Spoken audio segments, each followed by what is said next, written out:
Anthropic isn't trying to beat OpenAI. That's the whole strategy. In March 2025, Anthropic was worth $60 billion.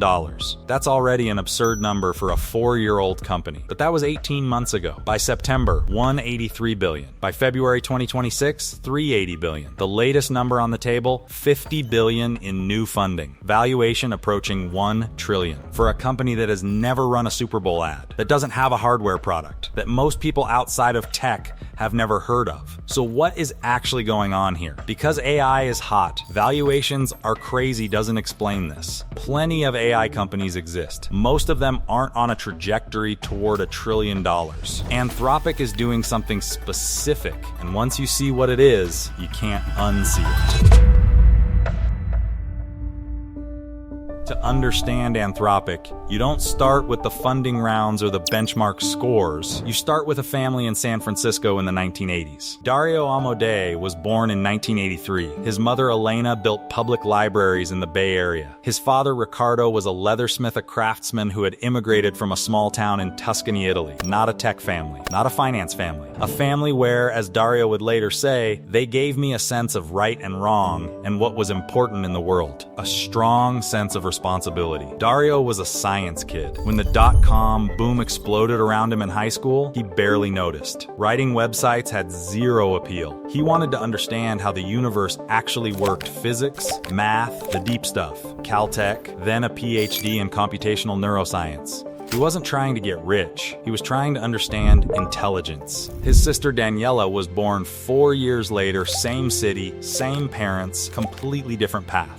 Classical flute scholarship, English literature degree, early career in politics, working on congressional campaigns. Then Stripe as an early employee, then OpenAI in 2018, where she eventually ran safety and policy. 2 siblings, one obsessed with how intelligence works at a scientific level. The other, who had spent her career building institutions and making organizations actually function. And then their father, Riccardo, died when both of them were still young adults after years of health problems. By 2016, Dario was at OpenAI as a researcher. By 2018, Daniela had joined him. By 2019, Dario was VP of Research, one of the most important technical minds at the lab during the GPT-2 and GPT-3 era. If OpenAI was the most important AI organization in the world, the Amodeis were near the top of it. And then, in the spring of 2021, they both quit. They left because they were genuinely scared about where things were heading. Microsoft had written a $100 million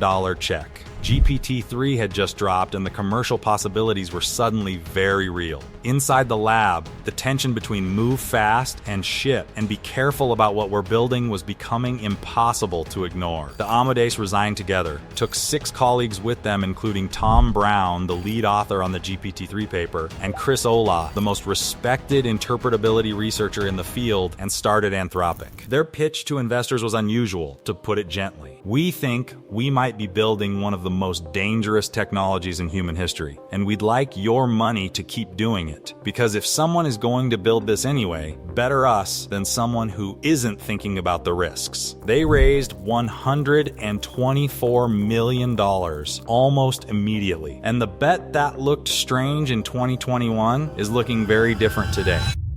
Here's the assumption most people make about Anthropic. It's OpenAI, but smaller and safer and slightly less fun at parties. That assumption is wrong, and the gap between that assumption and reality is the entire story. Start with governance. Anthropic created something called the Long-Term Benefit Trust, a body with the legal power to elect the company's board, which means it can override investors if those investors start pushing decisions that compromise the safety mission. Sounds nice, probably doesn't mean much in practice. But consider what happened at OpenAI in November 2023. The nonprofit board tried to fire Sam Altman. Within 4 days, the board was dissolved, Altman was reinstated, and every investor who threatened to walk got exactly what they wanted. The whole thing collapsed before most people had finished reading about it. Anthropic watched that happen in real time, in public, and they had built a structure designed to prevent exactly that outcome. Whether it would hold under real pressure, nobody knows yet. But the fact that they tried is meaningful in a field where almost nobody else has bothered. Then there's the research. Anthropic invented constitutional AI, a method that teaches a model to evaluate and correct its own outputs using a written set of principles. They've published more interpretability research than any other frontier lab. Slow, technically brutal work that produces almost no near-term commercial value. The fact that they keep funding it tells you something real about what this company believes it's building. But here's the twist, none of that is why the valuation is approaching $1 trillion. The reason for that is something much more concrete. Picture the head of it at a large bank in 2023. Her board wants AI. Her CEO wants AI. Every vendor she talks to has AI. And she has exactly one job. Don't be the person who deployed something that did something catastrophic on a Tuesday and ended up in a congressional hearing. She doesn't need the smartest model. She needs the model her compliance team will actually sign off on. The one with predictable behavior. The one that won't confidently hallucinate a client's account balance. The one she can audit when something goes wrong. And here's the thing nobody at Anthropic planned. The stuff enterprises lose sleep over. Will this embarrass us? Will this get us sued? Can we explain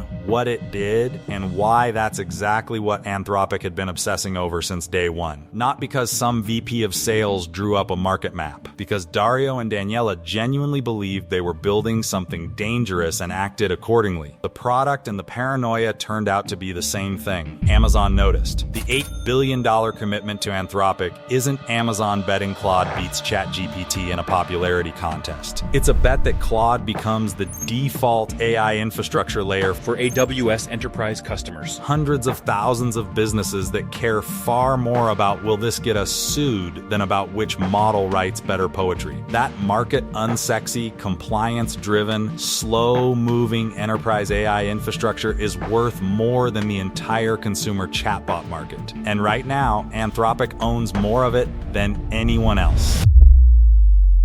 There's a second vector that almost nobody was tracking, and it quietly became just as important as enterprise. Developers. Not developers building AI products, just developers. Writing code every day. Using AI the way they use Google to get unstuck, to move faster, to not have to remember the exact syntax for something they do twice a year. When Cursor launched a code editor built on Claude's API engineers started recommending it to other engineers. Cursor hit $1 billion in revenue run rate in under 2 years. Then Claude Code, Anthropic's own coding product, hit $2.5 billion in annualized revenue by early 2026. Engineers chose Claude not out of brand loyalty. Developers don't have brand loyalty to AI tools. They have strong opinions about which ones waste their time. Claude was better at understanding large code bases, better at multi-step reasoning, better at following complex instructions without losing the thread halfway through a hard problem. But the part that matters strategically, developers don't just use AI themselves. They decide which AI infrastructure their whole company adopts. They write the internal tools, the automation pipelines, the customer-facing systems. When a developer has a strong model preference, that preference propagates upward through the organization until it becomes a procurement decision signed off by someone in finance. OpenAI built the most famous AI brand in the world. Anthropic built the model that the people who actually build things prefer. Two completely different markets. And Anthropic owns the second one in a way that quietly compounds every quarter.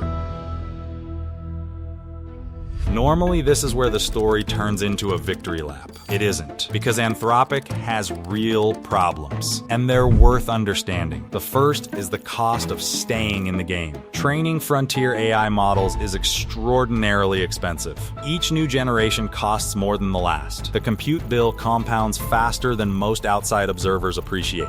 Anthropic is raising money at a pace that would look alarming for almost any other company, because the alternative is falling behind a curve that doesn't wait for you. The second problem is the consumer gap. ChatGPT has hundreds of millions of weekly users. Claude has a fraction of that. The consumer market isn't just vanity, it generates high-volume subscription revenue that funds the frontier model training that keeps everything else competitive. Anthropic's brand outside of tech is basically non-existent. Closing that gap requires either a product breakthrough or a marketing effort the company has historically shown zero interest in running. The third problem is what DeepSeek proved that the gap between expensive frontier models and cheap, efficient ones is closing faster than the frontier labs expected. When good enough models become freely available, which is already happening, the premium enterprises pay for Claude's reliability starts to compress. The bigger story isn't about one company, it's about how the AI market is actually structuring itself. The AI is the biggest technical thing ever in my lifetime. What Anthropic figured out or stumbled into, depending on how generous you want to be, is that you don't need to win every market to build a trillion-dollar company. You just need to own the markets where trust is the deciding factor. And in a world where every enterprise is trying to deploy AI without destroying something they can't afford to break, trust turns out to be the scarcest resource in the entire industry. In 2021, Dario Amodei stood in front of investors and said something almost no founder ever says out loud. We might be building one of the most dangerous technologies in human history. Fund us anyway because the alternative is worse. Sam Altman heard the same thing and made a different bet. Move fast, own the consumer, make AI a household name. By almost every public metric, he won that bet. ChatGPT is one of the most recognized products on Earth. OpenAI is the AI company most people picture when they close their eyes. And yet, Anthropic is approaching $1 trillion. It owns the market where the real enterprise money flows. It built the tools that the people who actually build things prefer to use. It did all of that without ever trying to out ChatGPT. A leathersmith's son from San Francisco, raised to believe in right and wrong, decided the best way to win was to stop trying to win the race everyone else was running. Turns out that was the whole strategy.